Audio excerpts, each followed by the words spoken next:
Yeah, it's called Conversations with Jeff, not Screaming Matches. Yeah, you and I do not agree on Calvinism. But look how nice we are to each other. I think it's going to really shock a lot of people, thrill a lot of people. A lot of people are going to have to do some soul searching. It's like, you know what? What are you doing? You're spending all your time trying to destroy another Christian because you don't understand what's going on, when you should be out there winning people for Jesus. Right. Thank you for the job you're doing. Thanks for being willing to address these kind of issues. They're vital to the church. I feel sorry for what's coming your way, but God bless you, man. It's a good, healthy conversation, and let's keep growing together in the Lord.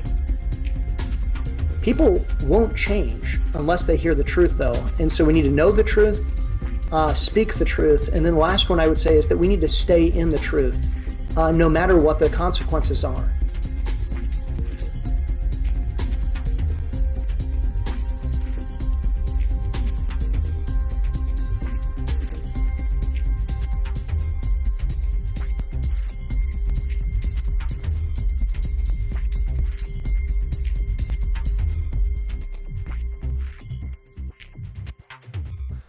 Okay, everybody, welcome to today's episode of Conversations with Jeff. Yesterday, we went live with Cal Breisner talking about climate change and all that kind of stuff from the more conservative Christian perspective. Really excited about today's show as well. And again, we're just knocking out one episode every day all this week. We're scheduling out for next week as well. So a lot of content to you guys really quickly, because I know a lot of you guys are staying at home in isolation, all that good stuff. Also, a reminder as well, we do have our membership program, which is called Plugged In. You guys can go to gatekeepersonline.com/plugged in. You get exclusive discounts in our store. You'll have exclusive access to our online conference we did, Destroy Social Justice. And then for everybody who signs up for our annual membership as well, you get a free copy of our book, Social Injustice. So if you sign up for the annual membership, you'll get a free copy. I'll ship it out to you, and we will be good to go. Really excited about today's show. We've got on Jerry Wayne coming on. You guys may know him from his recent run-in with Joe Biden, and so we'll be talking about that and some of his views on this upcoming election. But welcome to Conversations, and glad we could sit down together.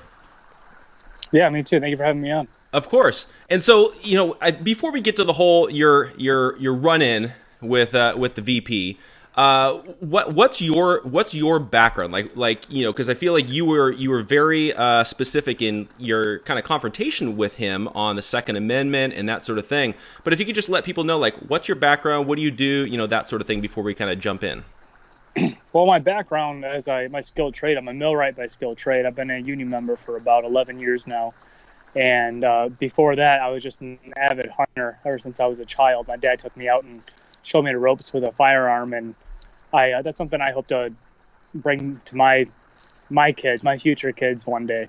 That's pretty much my background, that, and I have a beautiful girlfriend that helps me out with everything. Her name's Gabrielle. Yeah. Now, when Biden came over and you had the opportunity to kind of like ask him some questions and stuff, like was he just there like making like a campaign stop, talking to what he would assume is like his traditional like union background, people supporting him and that sort of thing? Yeah, that's the gist that I got of it. Nobody really knew he was going to be there that day until the very morning of. They told us around 7 o'clock before he went out to work. We always have like a safety briefing. And they're like, hey, Joe Biden's coming in at around 9:30. So as soon as that happened, like, the light went off. And I was like, I got to ask this guy a question. Yeah. I didn't know it was going to be a questionnaire or anything, but I was given the opportunity and I took it. Right, for sure. And I feel like that's the interesting thing about a lot of these, kind of campaign stops is a lot of times when they're running for president, it's very like particular. They know right where they're going. They kind of control their circumstances. They control the questions and that sort of thing. And that's what's interesting, where you actually had the opportunity to ask them legit questions instead of kind of like a softball. So like when you're deciding like what you wanted to ask him, what was going through your mind in the sense of preparing for that? Well, I think that I've prepared for such an occasion for years. I never thought I'd have the opportunity. It's not even particular with Joe Biden. It was pretty much just any politician. I would love the opportunity to ask them a real question, not something that they are vetted for before going on stage or something like that. And because I heard him coming on, I was like, all right, like, let's do it. And I had kind of the feeling of the Grinch You know, like I knew what my plan was already, and I didn't think that I'd be able to out him like I did, but I knew he wasn't going to be prepared. Yeah. Yeah, and so like, is your background like in the sense of like, are you more of a traditional like Republican? Are you more Democrat? Like where was that? Because I feel Okay. like the aftermath of it all has been the conservatives and Republicans totally support you, and then the Democrats are like, oh, he's just a total MAGA guy, all that kind of stuff. What's your actual background? Okay, well, I never really got deep into politics as an adult. My parents were Democrats, and I have other family members that were Republicans. And I've always been split, like left and right and all that. Well, it wasn't even called right back then. It was just Democrat, Republican. And now it's getting so far away. I've kind of just developed my own opinion on things. And I wouldn't say I'm left. I wouldn't say I'm right. I'm for the working guy. And I guess you can say I'm somewhat of a constitutionalist, and I think that our Constitution is our foundation of America, and I don't think it should be infringed. Right. Now, so then Joe Biden's walking by, and you get the chance to talk to him directly one-on-one. Just for people that maybe they haven't seen the full clip, because I know there's like short little snippets going by. Like, what was it that you actually had the opportunity to ask him about? Oh, well, I'm glad you asked that, actually. I can paraphrase. I don't know if I can remember it right off the top of my head, but it was somewhere along the lines of there was actually a double question. My first question was, how does he plan to keep us union workers working, and how does he plan on making it better for us? So right now we're doing a really good job with our work. Our hours are through the roof. We're putting a lot of money away in our pensions, and he wants to get our union vote. And to get our union vote, that means you want to make it better for us. And I find there's always room for improvement, but I find it hard to believe that he has a plan that's going to make it better for what we're doing right now. And he kind of skipped over that to my other question was, how does he plan on getting the union vote when at the same time he's trying to take one of our rights away from us?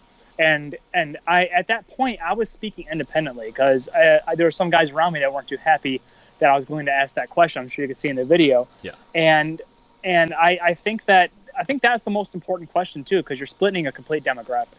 Right. And so then clearly he didn't take too kindly to your question, and and I feel like watching Biden through this campaign, it seems like he doesn't really. It's like he doesn't seem as good and as mobile in the sense of when people throw curveballs at him, and clearly he just got angry, like kind of out of nowhere, instead of just taking the question and like deflecting like most politicians do. Well, that's what I was expecting. I wouldn't expect him to actually let me say the question. I expected him to come out there and be like, no, we're not taking questions. Like I think in hindsight, he should have probably listened to his campaign manager. I'm assuming that's what she was. And he didn't. You saw what happened. He hushed her. And that right there was another negative point on his part. And as soon as he said, you're full of shit, I knew he was going to dig a hole. And so that's he kind of tried to bully me as well. He tried stepping up on me, put his finger in my face, and he would look me in my eye. And something that my father always taught me is you never look away when a man's looking you in your eye. Yeah. So like, what do you make of that when you've got somebody who's campaigning to be the president, essentially in all reality, be your president, and then he steps up on you like that, and it's like a full-on like challenge, and from everybody's perspective, it's total disrespect, total disregard for your honest, open question. Yeah, well, I think what a lot of people think is, whether they want to think like this or not, it's kind of programmed into us, is that when somebody's in a political power, like say the president, it's almost like we look up to them, which in some cases it's okay to do because they've done something amazing with their life. But when it comes down to it, they do work for us. And when he did step up on me, he was nothing more than just a man. Everybody is nothing more than just a man or a woman. That's all they are. And then they can have a title with it. But until he gets that spot, that's all he is. And when he does get that spot, now he works for me. Yeah, and I think that's kind of like leads into like the broader question about the polarization that we're seeing in our country as well, because I feel like most people, when they're confronted with an opposing ideology, it seems like they get angry instead of just engage in an open and honest conversation. Because honestly, like I'm looking at like your question, to me it was a pretty upfront and honest, open question. that could have been the perfect opportunity for him to counter with his philosophy and explain, well, here's why I disagree with you, and lay out all of his points, and then try to convince you to come over to his side of the issue, as opposed to just get angry. And I feel like that's what we're seeing across the country in all different, respects, and all different people, is everybody's just getting angry, polarizing, pointing fingers, getting angry and getting defensive, instead of just like, okay, let's debate this issue. No, I completely agree with that. I just think they went about it the wrong way. He could have actually scored points right there, but he didn't. Yeah. Yeah. Now with you being like a union guy, and I feel like a lot of more conservatives typically they see the union as strictly, left wing or built-in Democrat vote and that sort of thing. But from you as a union guy, what are some of the main things that you're looking for in a presidential candidate as you're looking at this 2020 election cycle? Well, number one is don't take any of our rights away. And that's actually something I'm pushing for very hard. I don't think that the American people should ever have to choose between that. And I don't speak for unions by any way, shape, or form, but a lot of unions, they are left, or they are, they vote blue, and that they've been taught to vote blue. But I think that they have been raised to be Democrats, but they wear that with pride. But it looks like the Democratic Party has moved away from what even they believe in. So, like, some of them, like, they do believe in things like I do with having your guns and stuff like that. And I think that they're not leaving the party, that the party is leaving them. Yeah, and that's an interesting, assessment of the Democratic Party, too, because I feel like, again, we've gotten more and more polarized between the Republicans and the Democrats, but it seems like it's, even just looking at from the last presidential election cycle, the Democrats have gone way further left and way more socialistic and way more, big government and take rights away and that sort of thing than even Hillary was when she was campaigning last time around. And that's a fascinating development. So like when you're looking at like, especially like the Second Amendment and things like that, do you feel like if somebody like a Biden or a Bernie or whoever gets the nomination, do you feel like they're actually going to be coming for your rights? Let's just say, that they just, okay. There's another podcast earlier that kind of brought this up. So let's say that they're saying they're going to come for our guns. Like, he hooked up with Beto and he thought, oh man, this is a good way to get the demographic that Beto already got. And I think that's what a lot of politicians do. They reach for the vote. Although they may not believe in what they're saying, which I think is wrong, they'll reach for a certain demographic. And there's a small group of a demographic, I believe, that has a loud mouth about reaching for our guns. And what Beto did is that he went out and tried to get that demographic so he can get a nominee. Get nominated. And when he did that and Biden kept going, he then took in Beto and tried to grab that demographic. But when he did that, he split a lot of other people up, including myself, not saying that I was advocating for Biden in the first place. But when you are trying to come after people's rights, you are an enemy of the Constitution. You're an enemy of America, at least in my book. And it seems to me that there's plenty of Americans that want me to speak up for them. And I'm going to announce that right here and now, that I am speaking up for millions of Americans right now. Yeah, and and I noticed too is like I know the NRA put out a video that you were featured in as well, and some different organizations like that. What has the aftermath of all of this been for you? It's been a blessing. That's what it has. I believe God has willed me in this position. I didn't ask for this, but I think something needed to be done, and I feel as if God is speaking to me every day. And I try to be as respectful and admirable as I possibly can. But the people need a voice. And I'm not too sure if I'm answering your question right now, but I feel like this just needed to be said. That I think I'm trying to do the best I possibly can with what I have. Yeah, and I think that to a certain degree, that's kind of why I feel like people kind of feel like they relate to you in a certain way as well, is that it's like you're just sharing your perspective. And I feel like that's what's missing a lot of times in the public dialogue, especially with politicians and dealing with politics, is they're looking at things through an extremely vetted position where they go through all these like polls and data and all that kind of stuff to figure out what they need to say in order to get elected. Whereas I feel like, people like you, or even like, that may even be why somebody like Donald Trump became president, was because he was just talking to everyday people. It didn't feel like this polished, vetted perspective. It was just, hey, I'm going to tell you what I think and take it or leave it kind of a thing. Trump went in and he won because he was a loose cannon. He didn't care about what people were thinking about and what people were saying, and that's the kind of what America needed at that time. They didn't need a politician to go up there and just read from a book or read certain lines. They wanted, and America wanted change at that point. You know, we were doing the same thing over and over and over, and America felt like that we didn't have a choice. And I believe that, given our circumstances, I'm not going to say I'm pro or against any politician whatsoever, but I think we're still counteracting that right now because we're so diverse, and we do need a voice. And I think America, as at least some people from America, saw me as being a voice because we don't feel heard. We don't feel heard whatsoever. These politicians go up there and they make their minds up just based on the vote, and they don't care about actually asking the majority of the populace what needs to be done. Yeah. And now, I feel like, that's one of those things too, is like when we're dealing with like gun rights and gun control and things like that, oftentimes what they're doing is they'll take advantage of a situation, whether it's like a school shooting that was happening so often during the last presidency or whatever it is. And then they try to hijack that narrative into pushing, we need more gun control. We need more of this. We need more of that. And I feel like that's kind of where some of that disconnect has come with people that are gun owners, is that they just feel like, okay, you're not actually dealing with reality. You're just hijacking a narrative.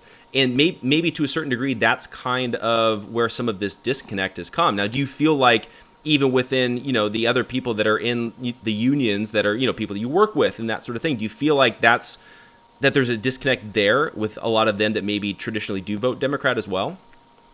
Yes, absolutely. You hit the nail right on the head there. I have plenty of friends that are on the left and the right, and family members that are on the left and the right, and it's actually split up a lot of my hangouts because people are so diverse. And the thing is, I like to listen to people no matter what their thought is, because I think that I grow from it. And I can tell you from both sides, their heart is in the right place. The heart is in the exact same place. It's just the way about going about it to change things, their mind are in very opposite places. And I think that we need to find a middle ground there, and we need to prove something that's wrong. I think that some people on the left are looking for a quick fix, but I don't think it's the correct fix. And people on the right, they want to keep their guns, and I think that they know what the fix is, but it's just going to take longer, and people want something to happen now. Yeah. And so in all reality, when it comes to this, to like the gun debate, right? What is it from your perspective that you feel like is so important about protecting the Second Amendment and the right to bear arms? Like for you, you're looking at that, and it's clearly an important issue to you. But what about it is so vitally important? With absolute power, let's see. Well, when you, I was going to say something, but let's say you do get rid of the guns, right? Then who is there to go against that person? You have absolutely nothing. So let's say they want to go in there and they want to take your guns. Let's say their heart really is in the right place, and even their mind is. Let's say that's what they want to do. And we go through years and years and everything's just fine. And then we get somebody, just one person or multiple people that go into office in these houses, and then they want to be tyrannical. What do we do then? Just because one person's a good soul doesn't mean that they all are.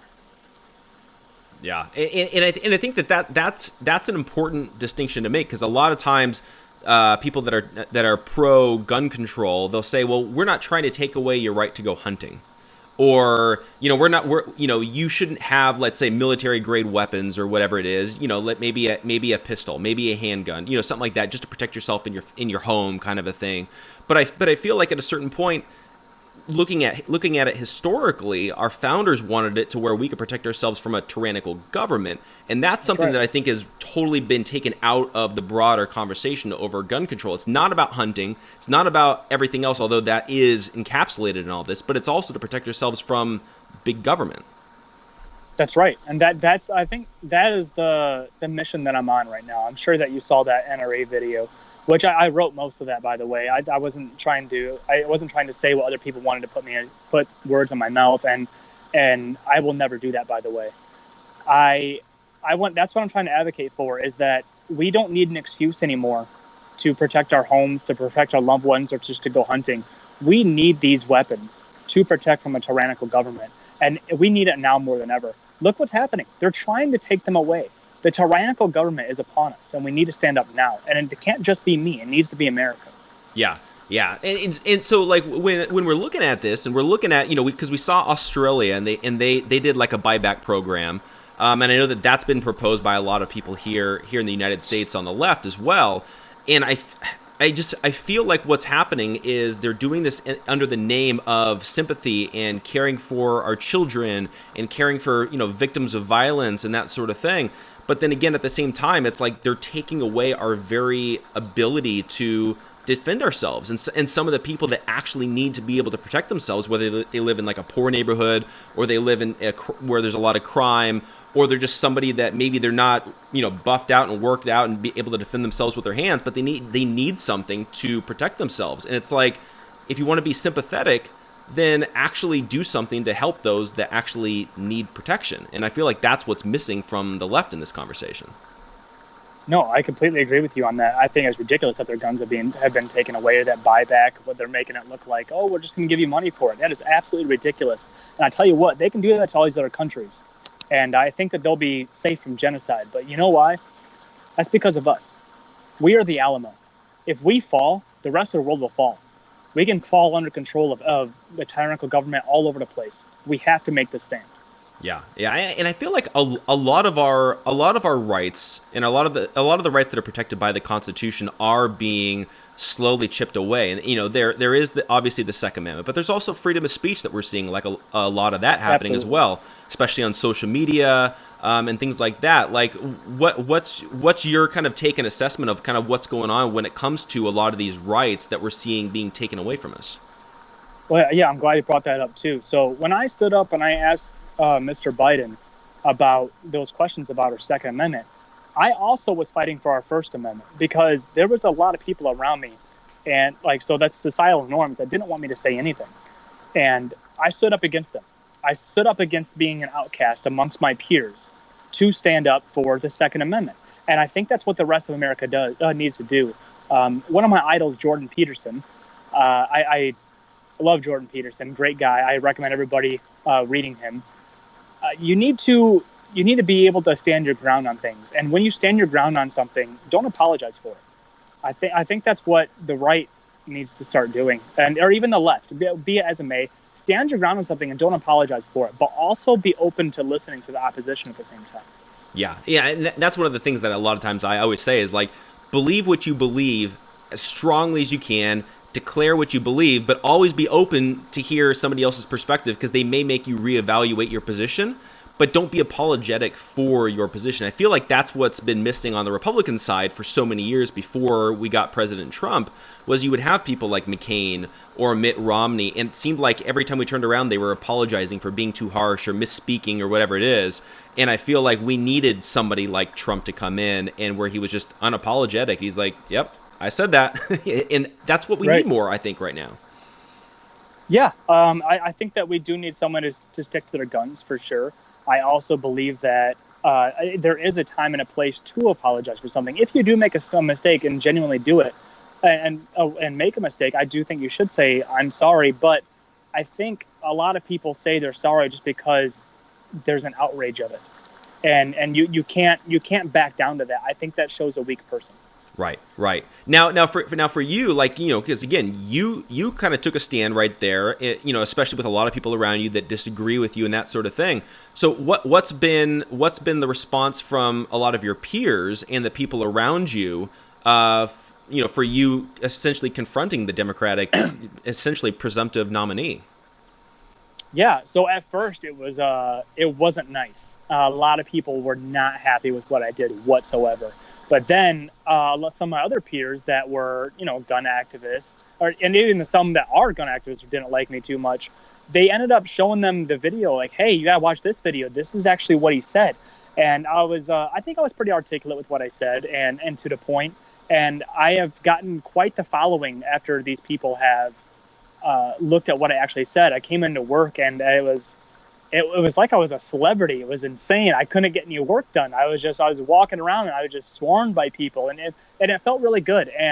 But at the same time, it felt bad. It felt bad that we had to wait this long to feel like we had a voice.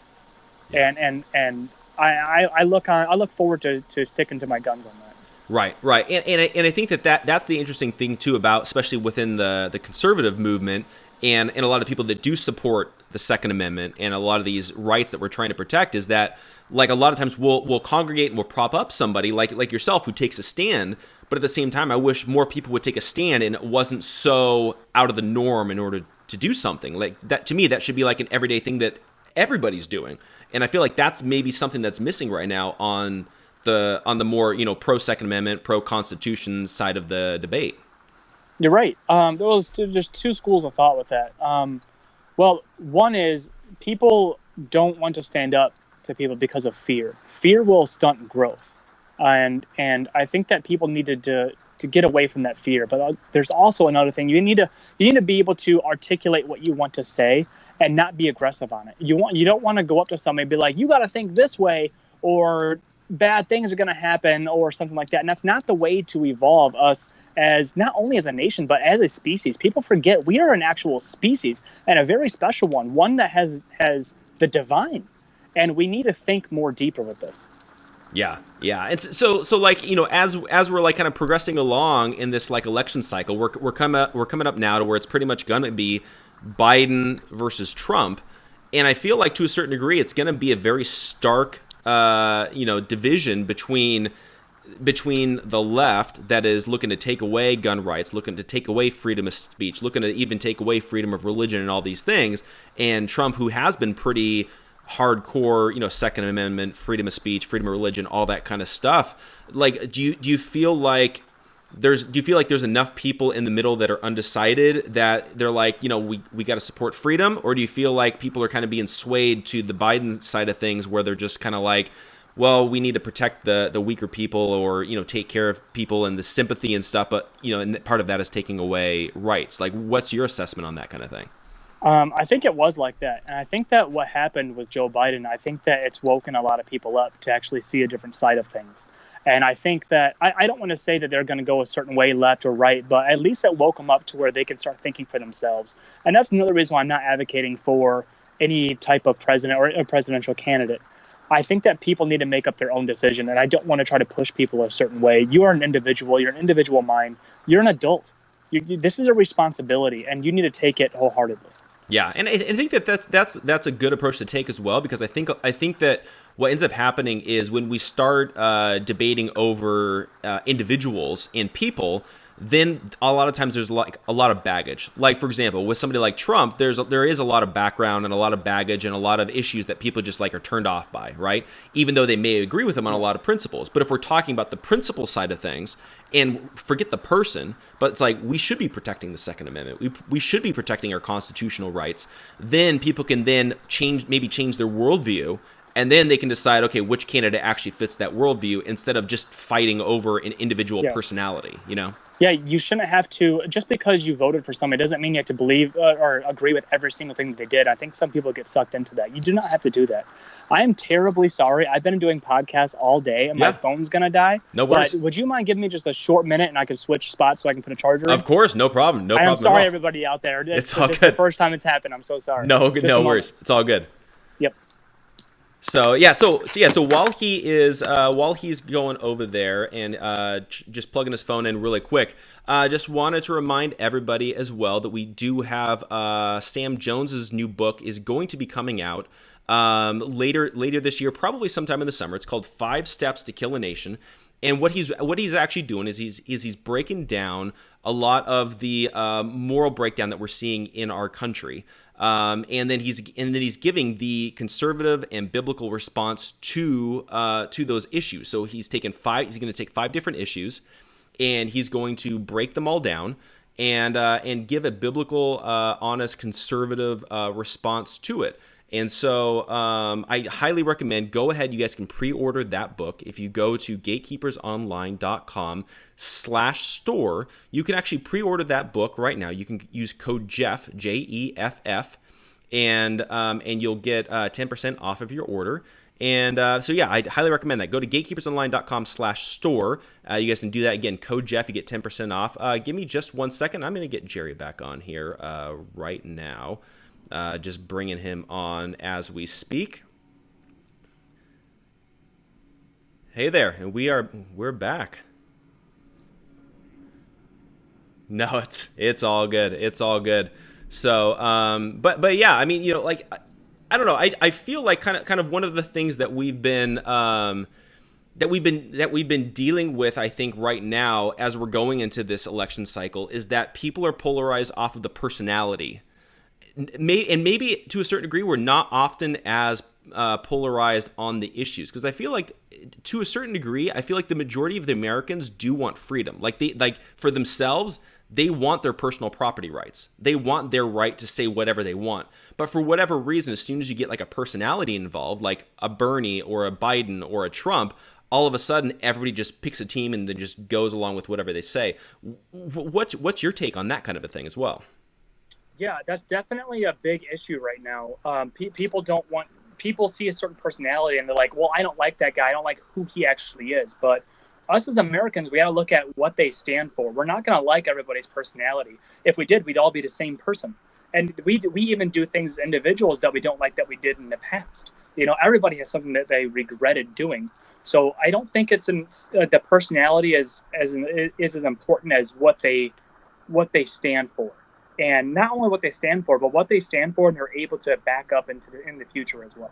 Right. So from your end, again, as we're kind of in this whole big conversation over everything that's going on, especially as we've got the election cycle and all that.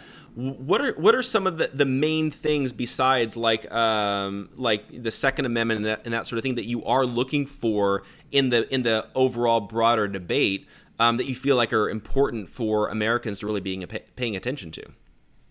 You said aside from the Second Amendment? Yeah. Okay, so now we're getting into a lot deeper stuff. So first of all, my motion right now is for the Second Amendment. That's the most important thing in this election, hands down. Mm-hmm. I want to see congressional term limits. The fact that nobody is pushing for this is another red flag. The American people want it.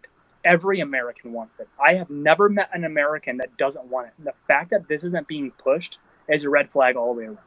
Yeah, and that's an interesting perspective too, because it's one of those things that I feel like people both that are Democrats and Republicans seem to that's consensus. That's something that I feel like we could easily pass if it was up to the American people. But obviously, for term limits, we're looking at our Congress men and women to actually put limits on themselves, and that's Ted Cruz did say he wanted to do that, by the way, just for the record. Right. Yeah, and I know that Ted Cruz has made a big deal about that, and there's been a handful of others as well. But for whatever reason, it's like they don't want to limit themselves, and that's part of the problem that I'm kind of seeing with the way things are set up right now. Is it's like the American people want it, but they're just not going to do it because it's not self-serving. And but yeah, I totally agree with you on that. And I feel like that's something that would be important, so that way the people that we're electing are actually doing our bidding, as opposed to constantly just looking to get reelected every 2 years or 4 years or 6 years or whatever it might be.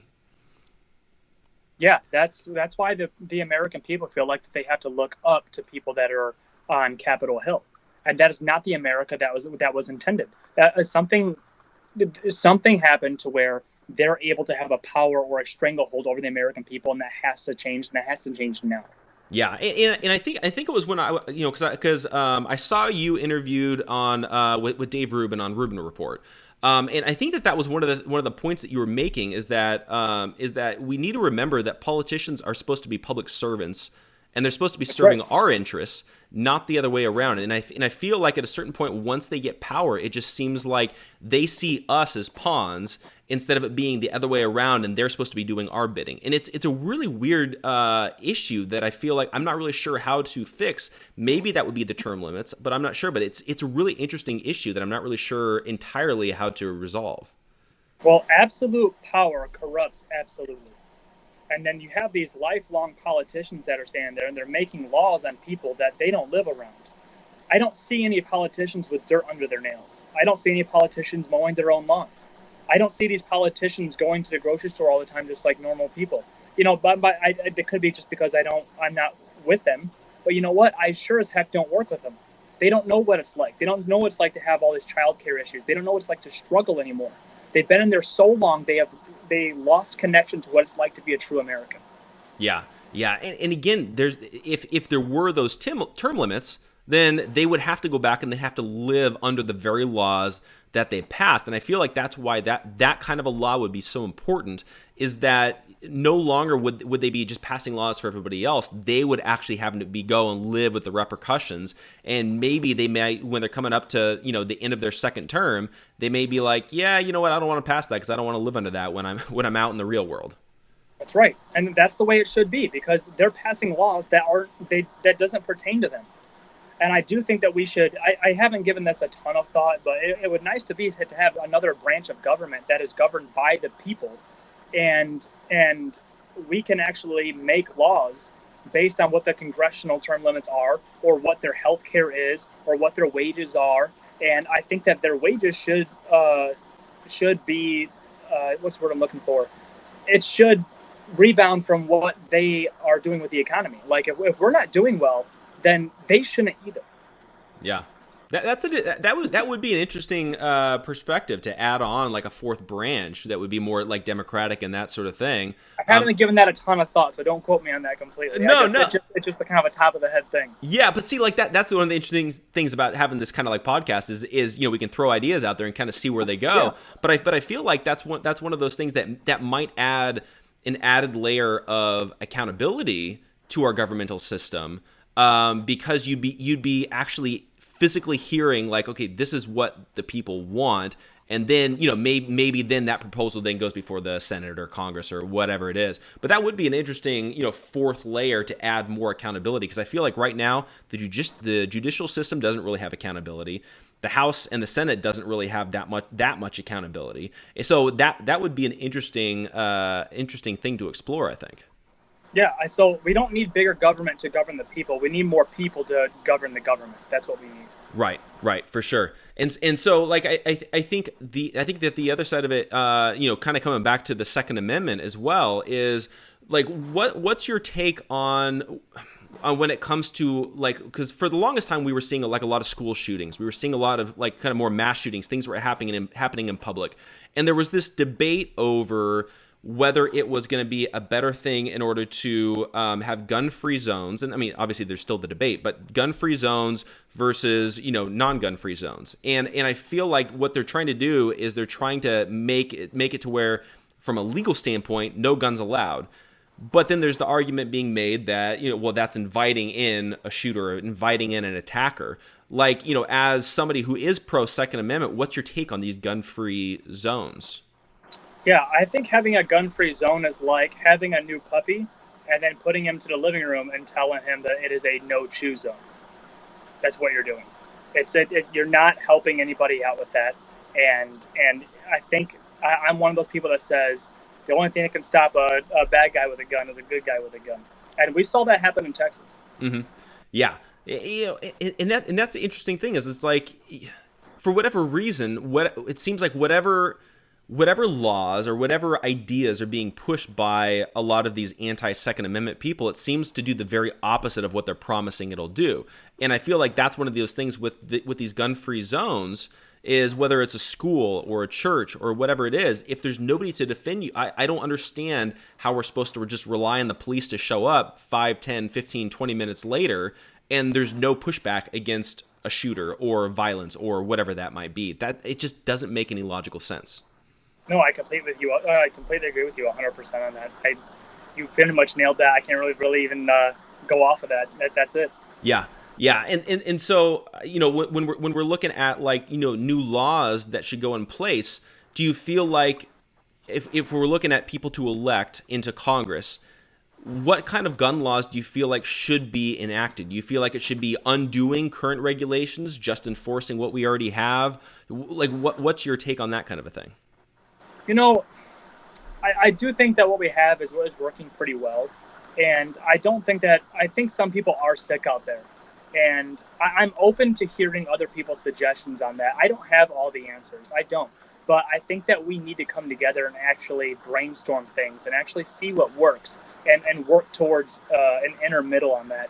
But under no way, shape, or form are we going to take the guns away. But I'm definitely open to other suggestions on fixing the issue.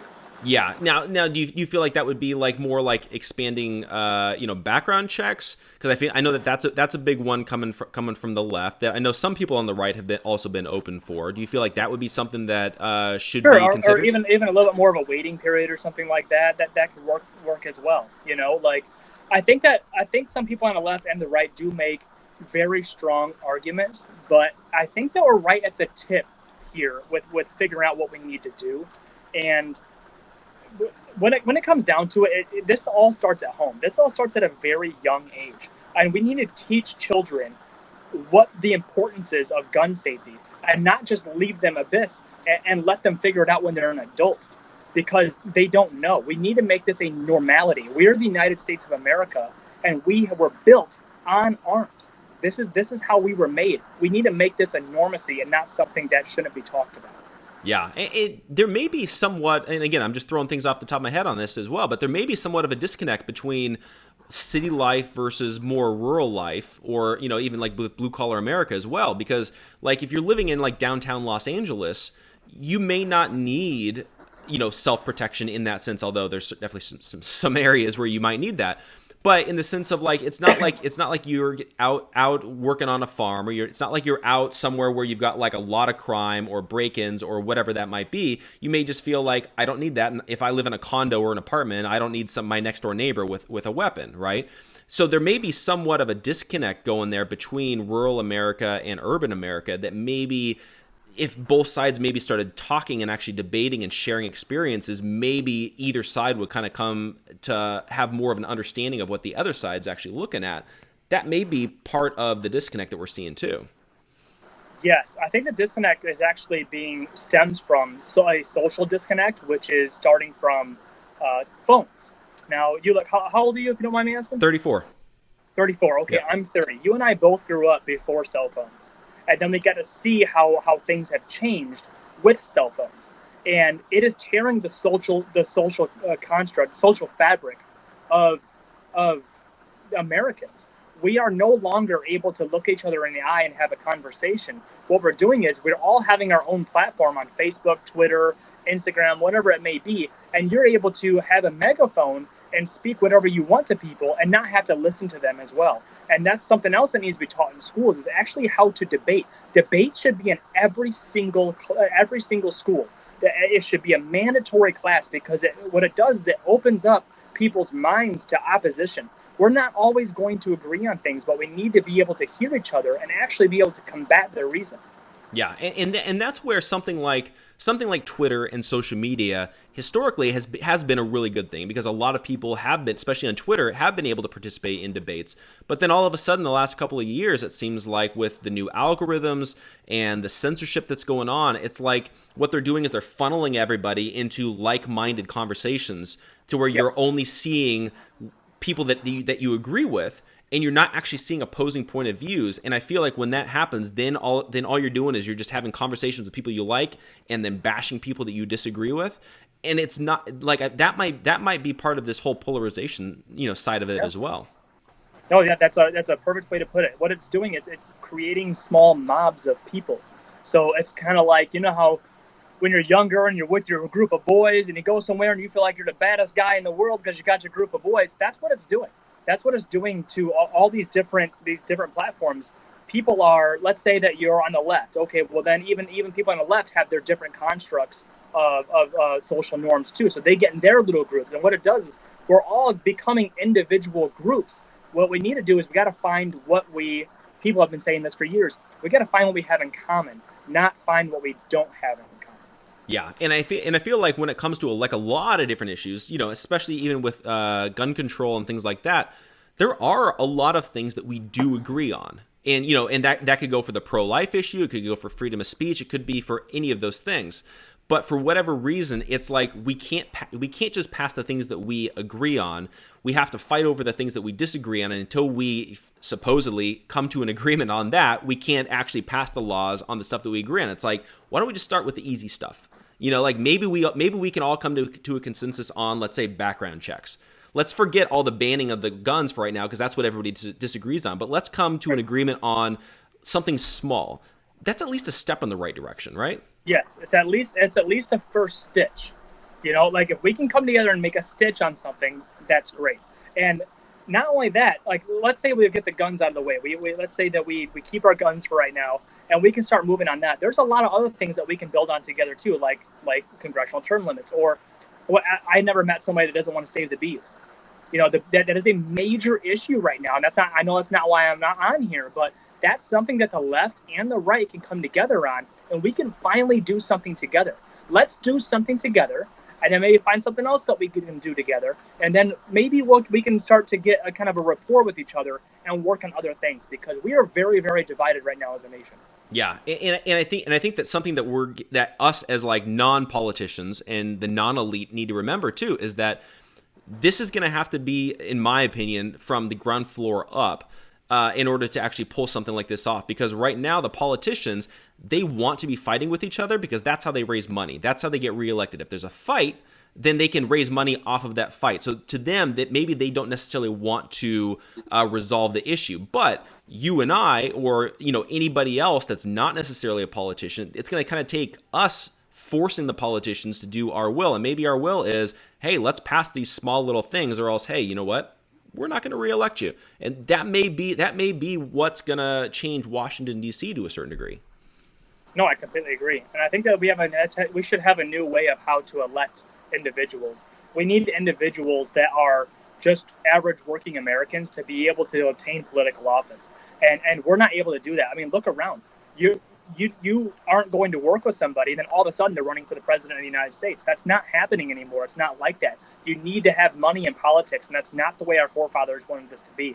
And I actually do have an idea that I'm drawing up that we can do that, and that'll be coming soon. Okay, that's very cool. I'm really looking forward to hearing about that. So as we're kind of like wrapping up as well, but like for you, what's next for you? What are you looking at doing yourself? Because I feel like you've been kind of propelled up into the forefront.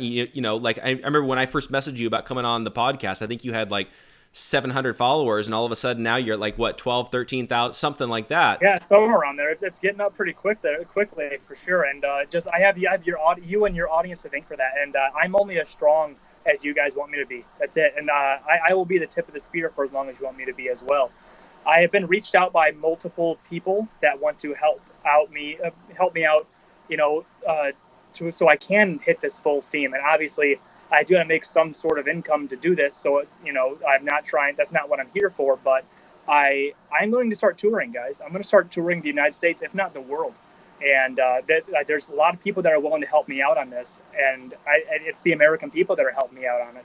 And we're going to be doing a lot of different events. And I will not stop until it is political suicide to mention taking one of our rights. So there is a lot more to come. I can't plug everything right now. There's so much going on. But if people want to find out what's going on, I'm on Instagram, Twitter, and Facebook, all as Jerry Wayne AR-14. Definitely. And so, definitely let us know, as you're putting anything out, we'll definitely help out however we can, get the message out there, all that kind of stuff. Because I feel like this is something that's important that we actually, push for, we fight for, we do protect our rights. And as American, historically, that's the American way, is like we just go out there, we campaign, and we change minds through having a better, rational argument. And I feel like that's what's needed. And I really appreciate, you going out there and doing that. Oh, thank you. I'm doing this because somebody has to. I'm not doing this because I wanted to do it. I'm not doing it because this is a personal gain for me. I'm doing it because I was just being myself when I talked to Joe Biden, and America saw that, and they've it's almost as if they've asked me to do it, and if they want me to do that and they need someone to do it, I am beyond blessed to do that for the American people. It is such an honor. And I would do anything and everything in my power to not let any of you down. I hand to God. Definitely. Well, thanks so much for coming on. I really enjoyed this conversation. I feel like these kinds of conversations we need to have more, especially about a lot of these political issues that we're going to be debating over the next several months leading up to this next election. And this Second Amendment issue is definitely one of the top issues that is going to be the stark divide between, Biden and Trump in the debates leading up to this election. I'm sorry. You could say that part. Well, that last part you kind of went out there. Oh, sorry about that. I was just saying that like this issue of the Second Amendment is definitely going to be one of those things that's going to be a stark dividing point between the two presidential candidates leading into November. Yeah. And so I'm really thankful for you coming on and actually having this conversation, because it's definitely something that we need to be discussing more and talking through. Yeah, it's an absolute honor to be on your show. I really appreciate you having me on. Thank you. Of course, thank you. So everybody as well, you guys can go follow him over on social media. Thanks so much for everybody tuning in as well. Tomorrow we're going to be back on, I believe we're going to have on Pastor Sam Jones, and we're going to be talking about the coronavirus and how the government is shutting down like a lot of churches, and what we can do about that as well. So make sure we tune in tomorrow, and we're going to be back every day putting out new shows. Again, more information, go to gatekeepersonline.com. Thanks so much for tuning in. We'll see you guys tomorrow.